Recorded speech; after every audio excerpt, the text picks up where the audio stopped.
नमस्कार जय जगन्नाथ स्वागत करुच्ची समस्त को देखु OSSC CGL एग्जामिनेशन होता जो तार आपणकर ऑफिशियल रिजल्ट आपणकर बाहरी पड़ी और मेन्स एग्जाम केबे हम सेटा बाहरी पड़ी और कटअफ केती गले से देखो आपणकर ये आपणकर मेन्स एग्जामिनेशन आपणकर एक्सपेक्टेड आपणकर मंथ हूँ फेब्रुआरी कि मार्च 2025 हम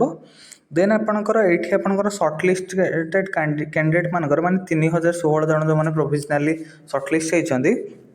से रोल नंबर वाइज आपणकर ये दिखाई आपड़ पीडीएफटार जाकि देखीदे पारे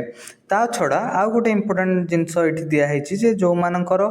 आपणकर कटअफ विषय लास्ट आपणकर कटअफ केते जाइए आप पीडीएफ लास्ट आप देखीदे पारे देखो last selection mark of different categories unreserved category 100.75 unreserved category women 92 SCBC category 99 एवं से भाव में विभिन्न प्रकार कैटेगोरी विभिन्न प्रकार कटअफ जाइए एति पर मुझे समस्त कंग्राचुलेसन करी जो मानकर फास्ट राउंड हो जाए नेक्स्ट मेन्स निश्चित भाव में पढ़ापढ़ी जारी रखुद और ये पीडीएफटा साहाय्य आप निजर रोल नंबर देखिए निजर रिजल्ट देखिपारे। Thank you.